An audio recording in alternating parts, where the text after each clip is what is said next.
అందరికీ నమస్కారం.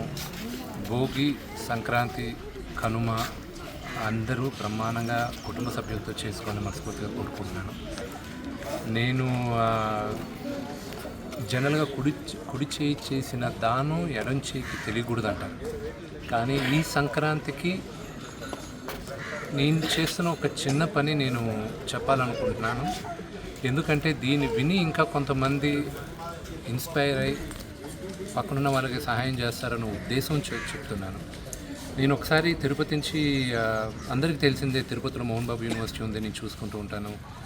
నేను ఇక్కడి నుంచి ఒకరోజు హైదరాబాద్కి వెళ్తున్నప్పుడు శ్రీదేవి గారు మాతృశ్య ఫౌండేషన్ ఆర్ఫనేజ్ నుంచి అండ్ ఓల్డ్ ఏజ్ హోమ్ నుంచి నన్ను ఫ్లైట్లో కలిశారు. సార్ మీరు తిరుపతే కదా, ఒకసారి ఎప్పుడైనా రండి అన్నారు. ఆవిడకి నిజంగానే చాలా హ్యాట్స్ ఆఫ్. ఆవిడ ఏ స్వలాభం లేకుండా ఆవిడ కేవలం ఆవిడ మంచి హృదయంతో ఆవిడ దాదాపు 120 పైన పిల్లల్ని, అనాథ పిల్లల్ని, ఆర్ఫన్స్ని ఆవిడ చూసుకుంటూ ఉన్నారు. నేను ఒక సంవత్సరంన్నర ముందు వాళ్ళ దగ్గరకు వెళ్ళడం జరిగింది.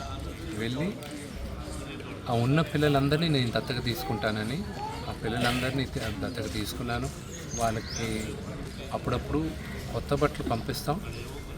అలాగే వాళ్ళ ఎడ్యుకేషన్ అంతా నేనే చూసుకుంటాను. వాళ్ళకి మొత్తం ఎడ్యుకేషన్కి అయ్యే ఖర్చు అంతా నేనే చూసుకుంటాను. పండగలప్పుడు పిలిచి వాళ్ళతో నేను గడపాలన్న ఉద్దేశంతో నేను ఈ సంక్రాంతికి కూడా వాళ్ళు నా కుటుంబ సభ్యులే.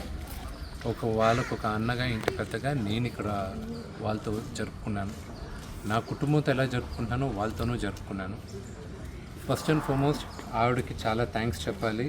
ఆవిడకి దేవుడు ఇంకా కొంచెం ధైర్యం ఇచ్చి, బలం ఇచ్చి ఇంకా ఎంతోమందికి సేవ చేయాలని మనస్ఫూర్తిగా కోరుకుంటున్నాను. ఈ పండగల నుంచి ఎవరైనా ఇష్టపడితే దయచేసి మీ దగ్గర ఉన్న వాళ్ళని ఇలాగే మీరు దత్తత తీసుకోండి.